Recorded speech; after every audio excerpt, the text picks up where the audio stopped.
This is America in the Morning from Westwood One. It's Tuesday, January 6th, 2026. I'm Clayton Neville in for John Trout. Here's what's coming up on America in the Morning. Nicholas Maduro proclaims his innocence during an appearance in a Manhattan court as reaction pours in over his capture. I'm John Stolnis in Washington. Minnesota Governor Tim Walz says he's ending his bid for a third term. Somalians ripped off that state. Sagar Meghani, Washington. The U.S. Secret Service has detained a man in connection with broken windows at Vice President JD Vance's Ohio home. I'm Haya Panjwani. On Wall Street, stocks are coming off a rally with the Dow hitting a new all-time high yesterday. I'm Jessica Ettinger. We'll have the latest on Denmark and NATO's concerns over the president's desire to take over Greenland, the State Department's warnings abroad over U.S. protests, and a judge sides with the Trump administration on Medicaid records in immigration cases. All ahead on America in the Morning. As Congress returns from its Christmas break, lawmakers continue to react to the U.S. military operation over the weekend that saw Venezuelan President Nicholas Maduro captured and brought to the U.S. on drug charges. John Stolnis has more from Washington. Maduro and his wife, Celia Flores, pleaded not guilty on 4 charges of narco-terrorism and other drug charges. During the hearing, Maduro insisted on his innocence, saying, quote, "I'm a decent man. I'm still president of my country," despite being shut down by Judge Alvin Hellerstein on numerous occasions. In his absence, Vice President Delcy Rodriguez was officially sworn in as the interim president. At an emergency United Nations Security Council meeting yesterday, Venezuela's ambassador to the UN, Samuel Moncada, through a translator, called the U.S. attack and capture of Maduro illegal. No state can set itself up as a judge, party, and executor of the world order. Also speaking at the meeting was U.S. Ambassador to the UN, Mike Walz. There is no war against Venezuela or its people. We are not occupying a country. This was a law enforcement operation. On Capitol Hill, Democratic members like House Minority Leader Hakeem Jeffries believe Congress should have been involved in the decision to go into Venezuela. The administration took military action without congressional approval.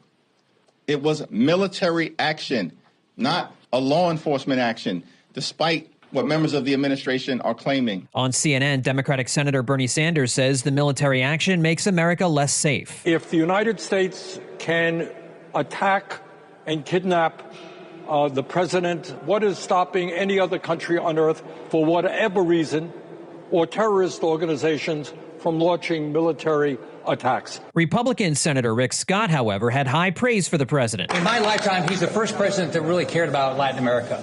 And he knows that we've got to make sure we have freedom and democracy in Latin America if we want to have a safe America. Trump continues to say the U.S. is in charge of Venezuela, a sentiment echoed by senior Trump advisor Stephen Miller on CNN. By definition, we are in charge because we have the United States military stationed outside the country. We set the terms and conditions. We have a complete embargo on all of their oil and their ability to do commerce. Trump has threatened similar action against Colombia, claiming they also are pouring illegal drugs into the United States. President Gustavo Petro said Monday he would take up arms against the U.S. if they attacked his country. John Stolnis, Washington. In a surprise move that throws the Minnesota governor's race into complete disarray, Tim Walz announced he's ending his bid for another term as Minnesota's governor. Washington correspondent Sagar Meghani reports on what led Walz to end his attempt at a third term. Audio courtesy of KMSP-TV in Minneapolis. Minnesota Governor Tim Walz says he's ending his bid for a third term. I have every confidence that if I gave it my all, we would win the race. But as I reflect on this moment with my family and my team over the holidays, I came to the conclusion that I can't give a political campaign my all. But Walz says he cannot give it his all amid President Trump's focus on a child care program fraud probe in Minnesota. Somalians ripped off that state for billions of dollars, billions, every year, billions of dollars, and they contribute nothing. The welfare is like 88%. They contribute nothing. I don't want them in our country, I'll be honest with you, okay? Somebody would say, oh, that's not politically correct. I don't care. The president says without evidence on social media, Walz was caught red-handed stealing from taxpayers. Every minute that I spend defending my own political interest would be a minute I can't spend defending the people of Minnesota against the criminals who prey on our generosity and the cynics who want to prey on our differences. So I've decided to step out of this race, and I'll let others worry about the election while I focus on the work that's in front of me for the next year. Walz's departure comes nearly 17 months to the day after Kamala Harris named him her 2024 running mate. Around a dozen Republicans are trying to replace Walz as governor. Democratic Senator Amy Klobuchar is said to be considering a bid. Donald Trump and his allies in Washington and in St. Paul and online want to make our state a colder, meaner place. They want to poison our people against each other by attacking our neighbors. And ultimately, they want to take away much of what makes Minnesota the best place in the country to raise a family. Sagar Meghani, Washington. The top stories of the day are sponsored by Sleep Number. Enjoy personalized comfort for better sleep night after night. And now, the more you buy, the more you save on beds, bases, and more for a limited time. Only at Sleep Number or sleepnumber.com. The home of Vice President JD Vance vandalized and an arrest made. We'll tell you what happened when America in the Morning returns after this.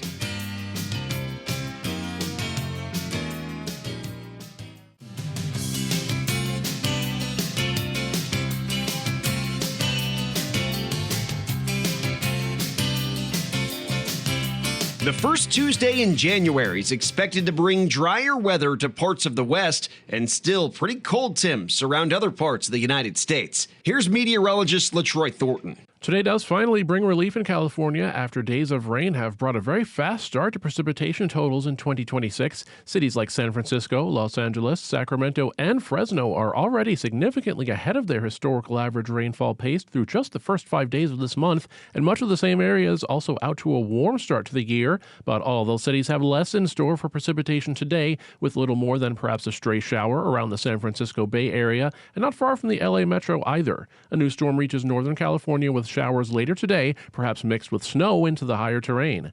That same storm first reaches the northwest, with no shortage of steadier rain expected from the Washington coast into northeastern Oregon, even making it to Seattle and Portland at times. There can be some snow instead from eastern Oregon through western Montana, and especially over the Washington Cascades, where snow becomes heavy as today progresses. Some snow also reaches northwestern Wyoming by day's end, with the southwest instead looking mainly dry for today. Dry conditions stretch from there across the southern half or more of the country, and it's likely to be rather warm into midweek from Texas through Virginia, where highs of 15 to 25 degrees above the historical average won't make it feel like winter in the slightest. However, the cold season will very much remain in effect around the Great Lakes and upper Midwest today, especially from Minnesota into northeastern lower Michigan, where today looks icy at times, with afternoon snow reaching northern New York State and rain from Wisconsin to the Hudson Valley. In Lewiston, Idaho, snow changes to rain in the afternoon today with a high of 44. For Evansville, Indiana, clouds build instead with a high of 60. That's the nation's weather. I'm AccuWeather.com meteorologist LaTroy Thornton. Remember to follow us everywhere you get your podcasts. You can listen on your preferred platform. Just search America in the Morning in your favorite listening app. A man is under arrest, accused of vandalizing the Cincinnati-area home of Vice President JD Vance and damaging a vehicle belonging to the U.S. Secret Service. Correspondent Haya Panjwani reports on the police response and the suspect, identified as 26-year-old William DeFoor. Audio courtesy of WLWT-TV in Cincinnati. Subject says he lives there with mom and dad. He did say he has a diagnosed disability of schizophrenia. Just the way he's acting, it may help. We can have mom and dad come down here to this location. They may be able to fill in the gaps, especially through the way he's acting. The U.S. Secret Service has detained a man in connection with broken windows at U.S. Vice President JD Vance's Ohio home. Secret Service agents say a man who broke the windows at Vice President Vance's Ohio home and caused other property damage has been detained. Two law enforcement officials say the man broke a window with a hammer and tried to enter the house. The home in Cincinnati's Walnut Hills neighborhood was unoccupied. Vance and his family were not in Ohio. The Secret Service is working with local police and the U.S. Attorney's Office on possible charges. Vance's office says his family is back in Washington. I'm Haya Panjwani. Leaders in Denmark say that if President Trump invades Greenland, it will mean the end of NATO. The remarks come as the world reacts to the capture of Venezuelan leader Nicholas Maduro by the United States and in the wake of a social media post by the wife of a Trump administration official seemingly indicating a takeover of Greenland could happen soon. Denmark's Prime Minister Mette Frederiksen pushed back against what she called pressure by the Trump administration. Let there be no doubt. No matter what happens, we will stand firm on what is right and what is wrong. This week, the Prime Minister told Danish broadcaster TV2 that if the U.S. chooses to attack another NATO country militarily, then everything stops, including NATO and thus the security that's been established since the end of the Second World War, she pointed out. NATO-land militært, så hører alting op af NATO og dermed den Meanwhile, sikkerhed, som President Trump tilvejebragt. stands by his claim that the U.S. needs Greenland from a national security situation. Following the capture of Nicolas Maduro, there's a plan surrounding Venezuelan oil. We'll talk about it in Tuesday Business when America in the Morning returns. Don't go anywhere.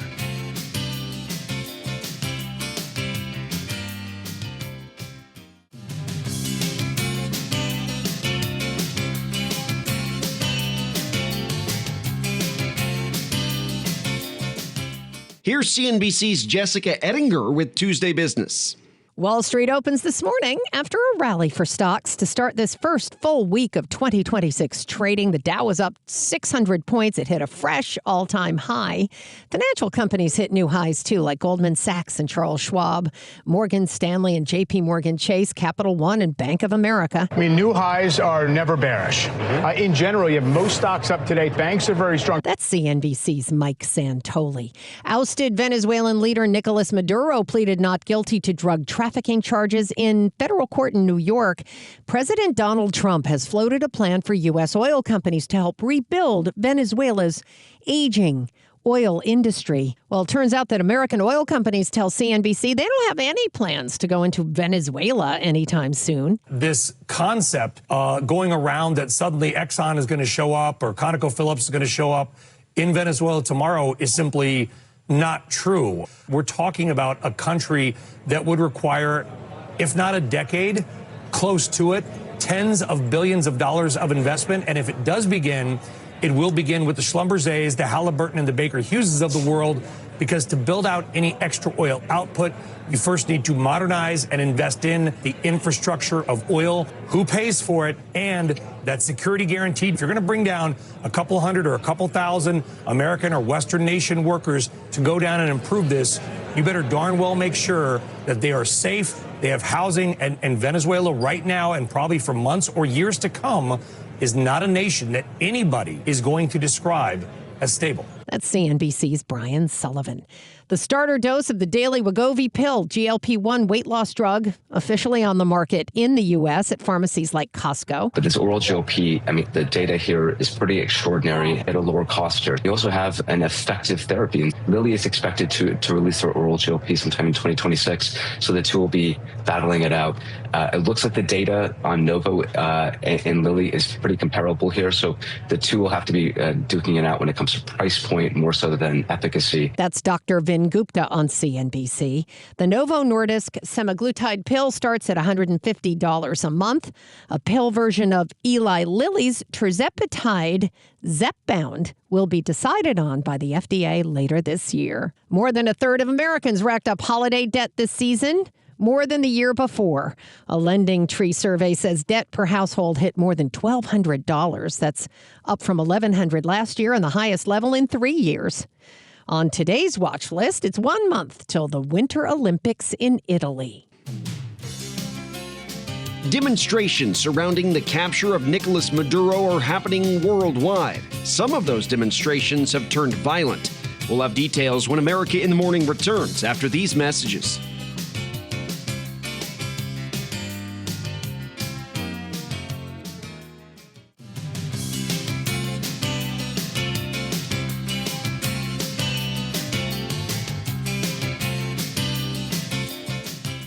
Demonstrations against the United States arrest of Venezuelan President Nicholas Maduro are spreading overseas and in some cases include violence.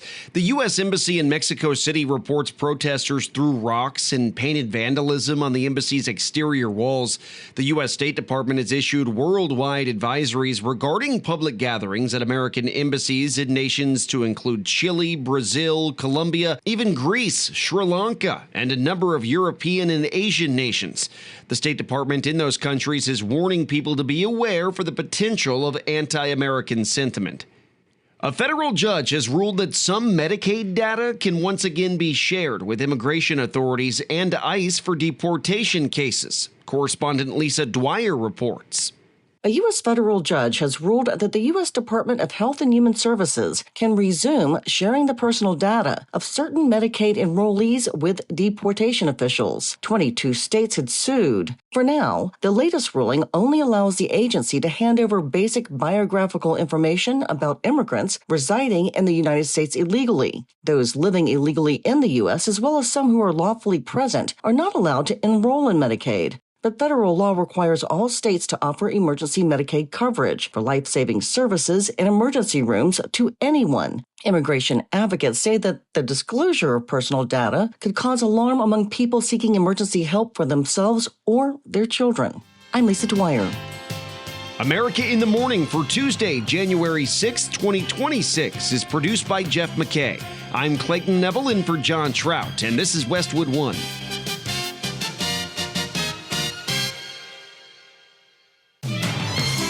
This is America in the Morning from Westwood One. I'm Clayton Neville. Here's what's coming up this half hour. U.S. Ambassador Mike Walz defending the U.S. raid on Venezuela. What kind of organization is this? I'm Julie Walker. The Pentagon takes action against Arizona Senator and retired Navy Captain Mark Kelly. I'm Joan Jones. Legos are getting a computer chip upgrade. I'm the new old tech guy, Chuck Palm. The Centers for Disease Control and Prevention says flu infections surged over the holidays. I'm Ed Donahue. Members of Congress get a Venezuela briefing, and the response during the Uvalde school shooting plays out in a Texas court. What are some of the most anticipated films of 2026? I'm Kevin Carr. We'll be right back.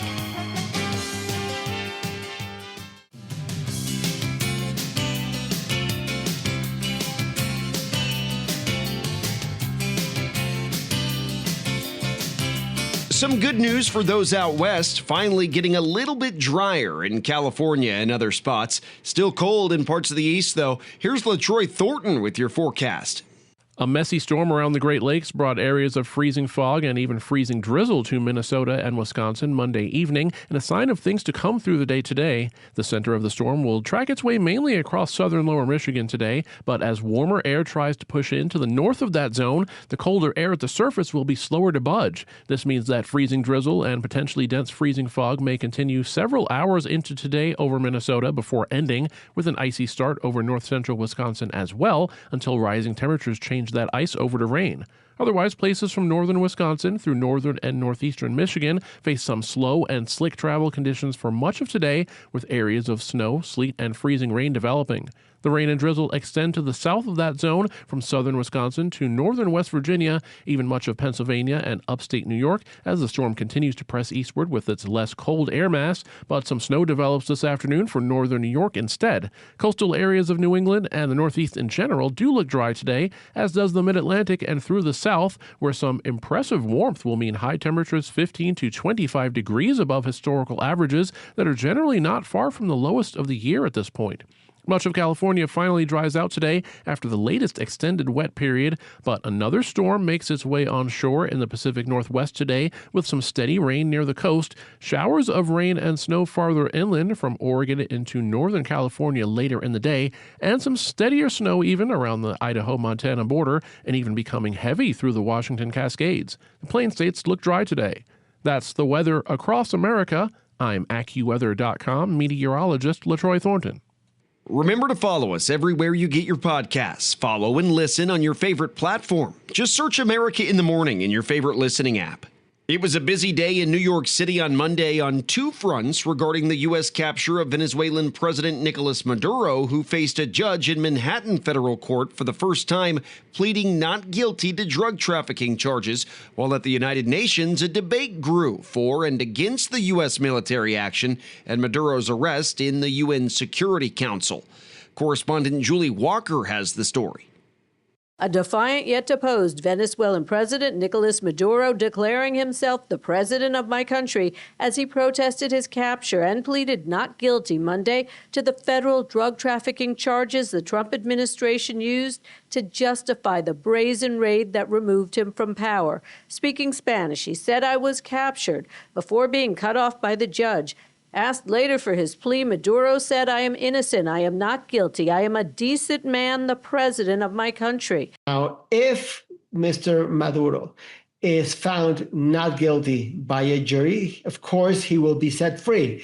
If he is found guilty, then he will spend the rest of his days in a federal prison along with his wife. Maduro wore a blue jail uniform, was led into court along with his wife, Cecilia Flores, who also pled not guilty to the same narco-terrorism charges. His attorney is Barry Pollock, known for securing WikiLeaks founder Julian Assange's release from prison. His wife is represented by Mark Donnelly. Nicolas Maduro is responsible for attacks on the people of the United States, for destabilizing the Western Hemisphere, and illegitimately repressing the people of Venezuela. As Secretary Rubio has said, there is no war against Venezuela or its people. We are not occupying a country. This was a law enforcement operation.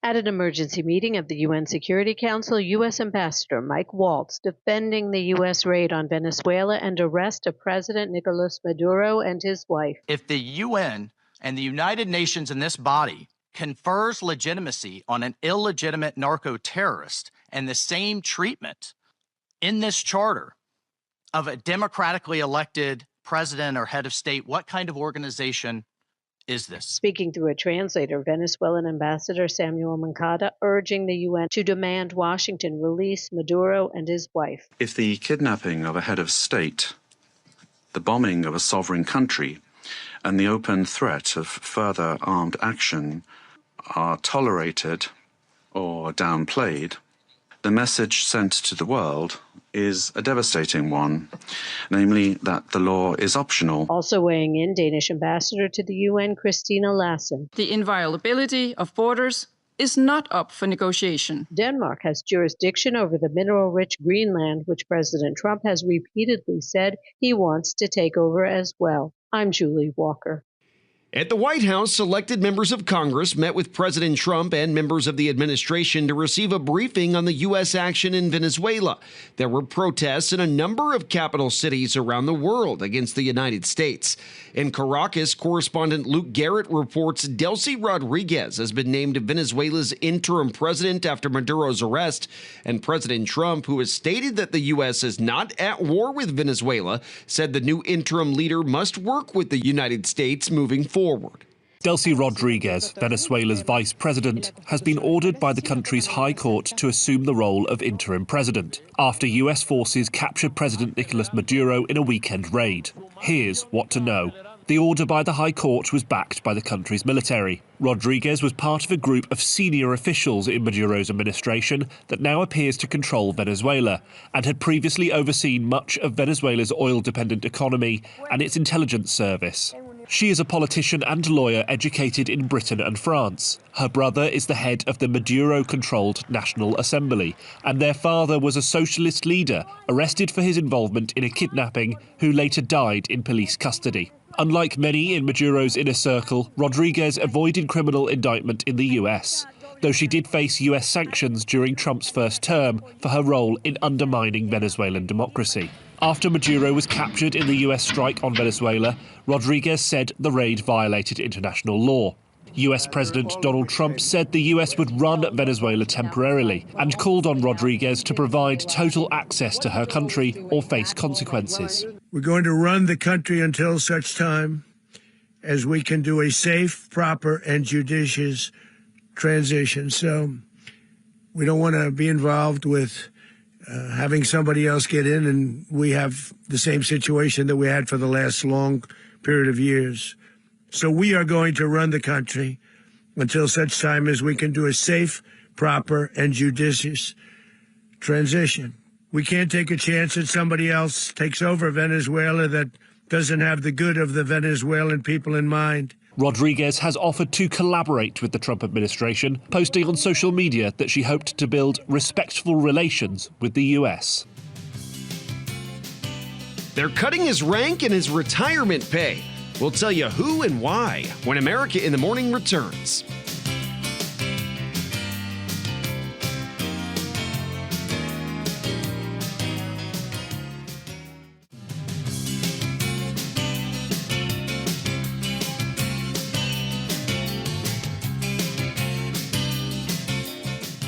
They're cutting his rank and his retirement pay. Correspondent Joan Jones with the story on what the Pentagon has decided to do about former astronaut and current Arizona Senator Mark Kelly after he took part in a video advising military members to ignore what he called unlawful orders.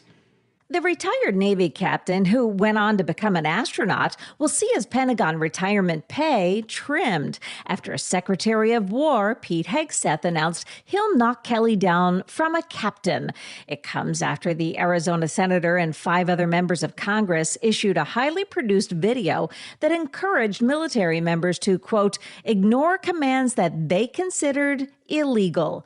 Former Navy JAG officer Cully Stimson on Fox News. The fact is that this video undermined good order and discipline. They knew exactly what they were doing. They were essentially wink, wink, nod, nod, telling members of the military that they should reflexively doubt the legality of the commander-in-chief's orders. And that's where they crossed the line. Now, this is a censure, which is less serious than what many expected would be a court-martial.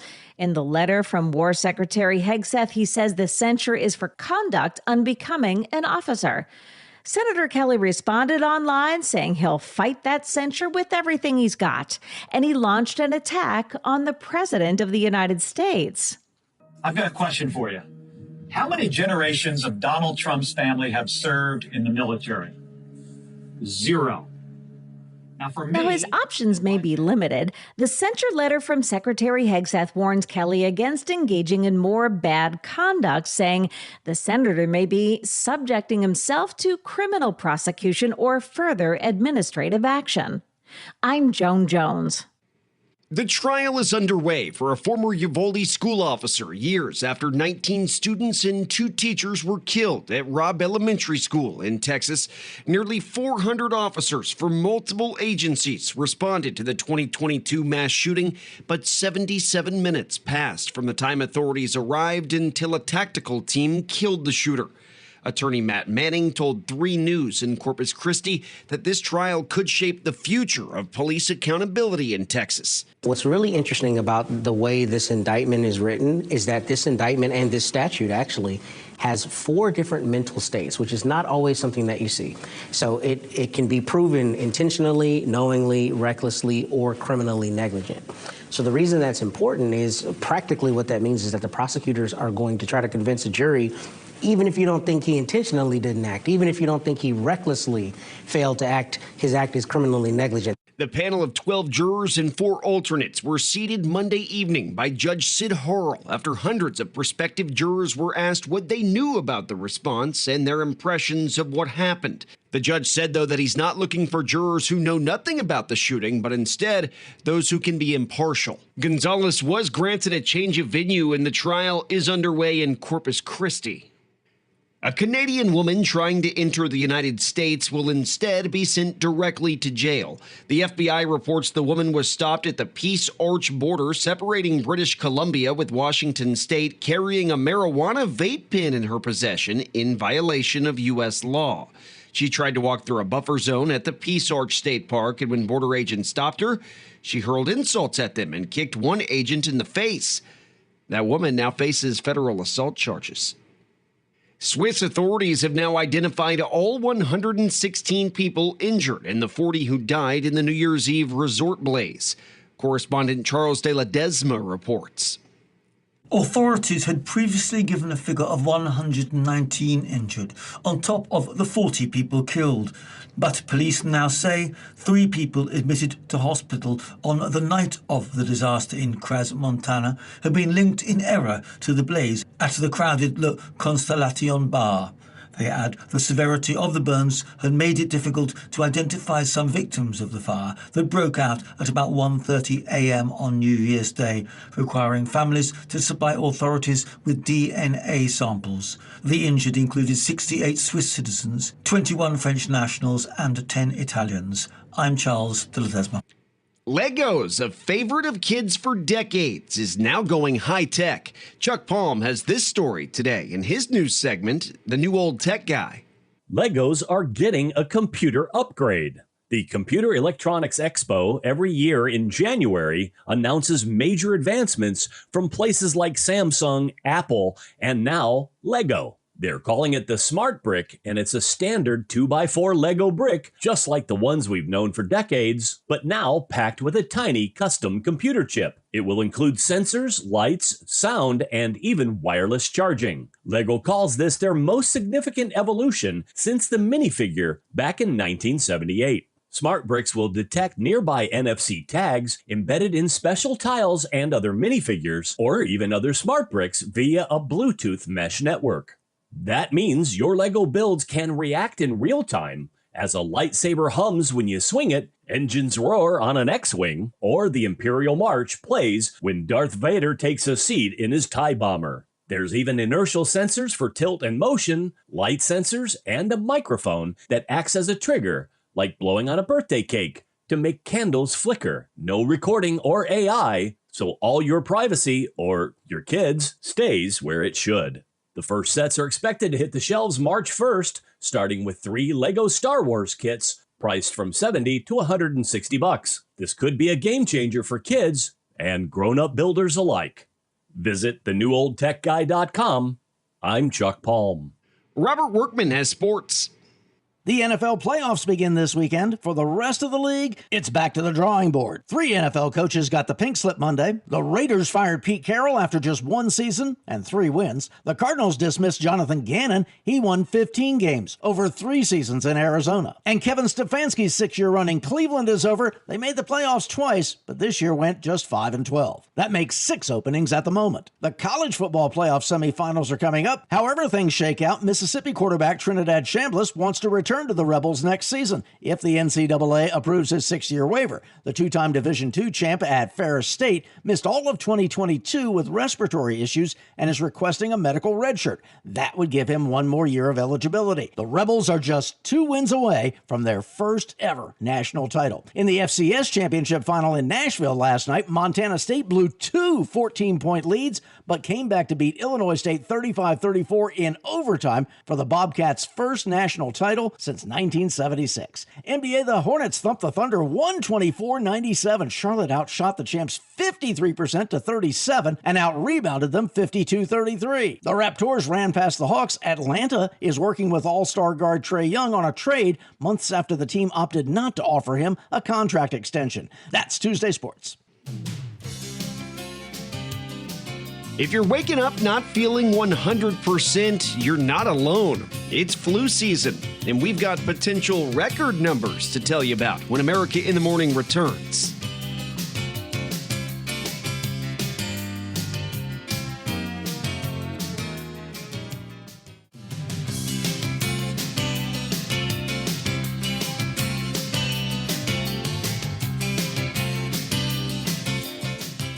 It's highly likely you know someone who's come down with a case of the flu, as the CDC is saying that flu-like illnesses have reached the highest level recorded since 1997. Correspondent Ed Donahue reports. The Centers for Disease Control and Prevention says flu infections surged over the holidays. Numbers from the CDC show 45 states reported high or very high flu activity during the week of Christmas, up from 30 states the week before. The higher numbers appear to be driven by the type of flu that's been spreading. One type of the flu virus, called H3N2, historically has caused the most hospitalizations and deaths in older people. More than 90% of the H3N2 infections analyzed were a new version that differs from the strain in this year's flu shots. Flu season usually peaks by February. The CDC estimates there have been at least 11 million illnesses, 120,000 hospitalizations, and 5,000 deaths from the flu so far this season. I'm Ed Donahue. The CDC estimates there have been over 120,000 hospitalizations. That's a nearly 50% jump from the week prior, with at least 11 million reported cases so far this flu season. In the last week of December, New York City saw their highest number of flu-related hospitalizations ever recorded. The holiday season was a strong one at the box office, and already there's speculation as to what some of the most anticipated films of 2026 will be. Entertainment reporter Kevin Carr has the answer. Prepare yourself for these cinematic hits coming this year. Heathcliff is gone. You must accept it. Stake out Valentine's Day weekend because director Emerald Fennell has gotten two of the best-looking people on the planet, Margot Robbie and Jacob Elordi, to make a steamy version of Emily Bronte's Wuthering Heights. Hello. Hello, Sydney. But be prepared to jump a couple weeks later when Scream 7 hits theaters on February 27th. And the Wayans also come back with another scary movie on June 12th. Miranda? Took you long enough. The Devil Wears Prada 2 might dominate on May 1st. Impressive. But The Mandalorian and Grogu should own Memorial Day when they make the leap from Disney Plus to the big screen on May 22nd. People have a right to know the truth. Steven Spielberg's mystery UFO film Disclosure Day should light up the box office on June 12th. Hi there, I'm Lilypad. Let's play. Then it's Toy Story 5 on June 19th. He sees the good in everyone. And I see the truth. And Supergirl on June 26th. No one could stand between my bed and home. Off his Oscar win, Christopher Nolan goes to war with The Odyssey on July 17th. Spider-Man. A new Spider-Man film comes out on July 31st, leading towards the massive Avengers Doomsday on December 18th. New mask, same task. Also on December 18th, Denis Villeneuve delivers a third Dune film. I'm Kevin Carr. America in the Morning for Tuesday, January 6th, 2026 is produced by Jeff McKay. I'm Clayton Neville in for John Trout, and this is Westwood One.